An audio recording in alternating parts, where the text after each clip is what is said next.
Good morning বন্ধুরা, আশা করি আপনারা সকলে খুব ভালো আছেন এবং সুস্থ আছেন। আজকে আবার একটা নতুন রেসিপির মাধ্যমে কুকস এন্ড কম্প্যানিয়নে আপনাদের সবাইকে স্বাগত জানাচ্ছি। বন্ধুরা, আজ আমি আপনাদের দারুণ স্বাদের মাছের মাথার ঝাল বানিয়ে দেখাবো। এটা বানানো যেমন খুবই সহজ, খেতেও কিন্তু দারুণ সুন্দর লাগবে। অনেকেই আপনারা মাছের মাথা রান্নায় ব্যবহার করেন না, কিন্তু একবার এই পদ্ধতিতে মাছের মাথাটা রান্না করে দেখবেন, আশা করি খুবই ভালো লাগবে। চলুন তাহলে বেশি দেরি না করে রান্নাটা শুরু করা যাক।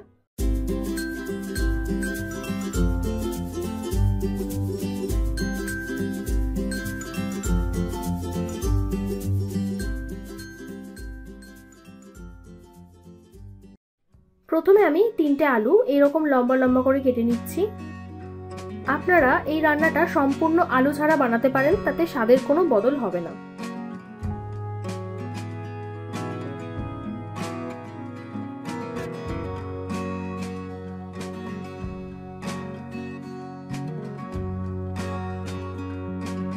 আচ্ছা, এর সাথে 2টো টমেটো স্লাইস করে কেটে নিচ্ছি।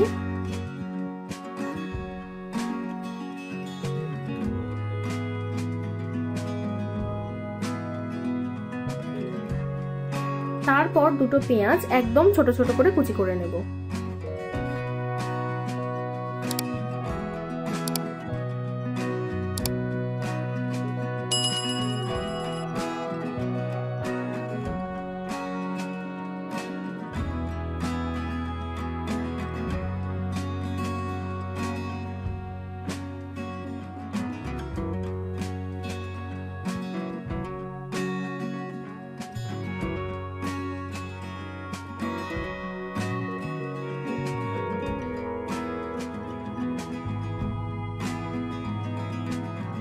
পেঁয়াজটা কাটার পর একটা মশলা তৈরি করে নিতে হবে। তার জন্য মিক্সার জারে 8 থেকে 10টা কাঁচা লঙ্কা, হাফ ইঞ্চ মতো আদা আর 8 থেকে 10 কোয়া রসুন দিয়ে স্মুথ পেস্ট তৈরি করে নেব।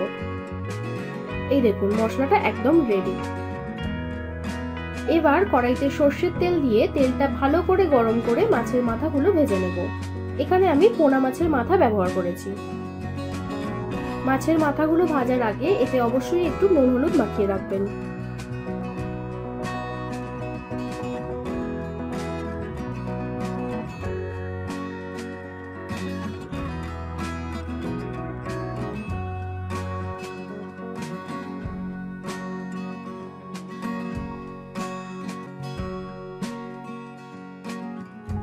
এই দেখুন, মাছের মাথাগুলো একদম ভালো করে ভাজা হয়ে গেছে। এবার তুলে নিচ্ছি।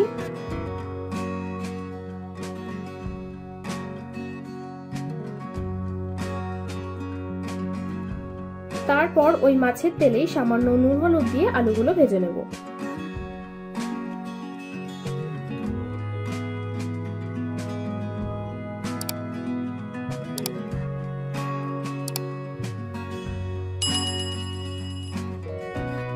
আলুগুলো ভালো করে ভাজা হয়ে গেছে, এবার তুলে নিচ্ছি।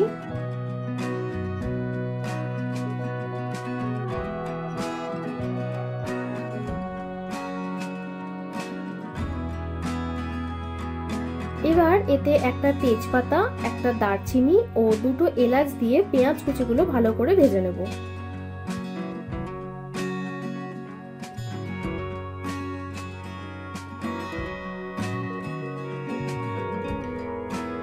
পেঁয়াজটা মোটামুটি ভাজা হলে বাটা মশলাটা পুরোটা দিয়ে দিচ্ছি।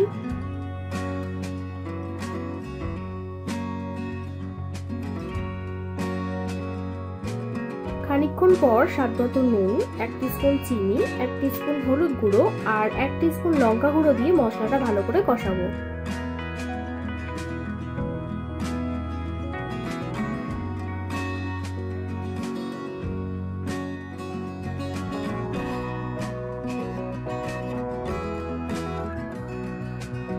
এখন টমেটো কুচিগুলো দিয়ে দিচ্ছি।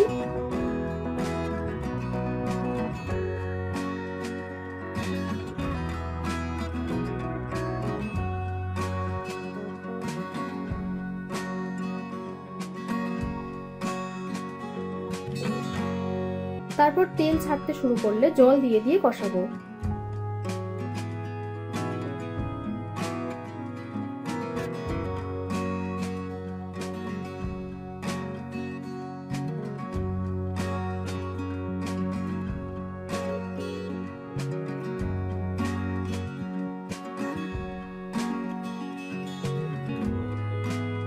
কিছুক্ষণ পর ভেজে রাখা আলুগুলো দিয়ে দেবো।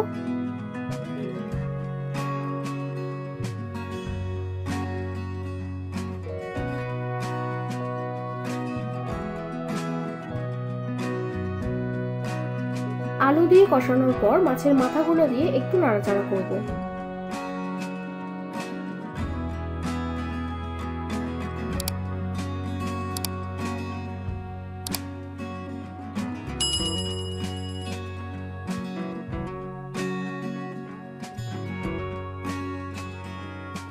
তারপর সামান্য জল আর ধনেপাতা কুচি দিয়ে 10 মিনিট মতো ফুটিয়ে নিচ্ছি।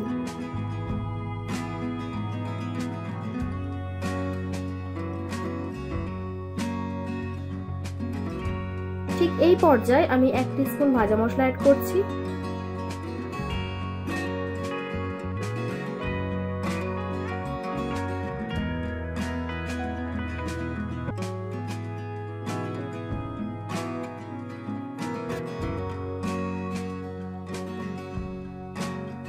এই দেখুন, এখানেই কিন্তু আমার রান্নাটা একদম কমপ্লিট।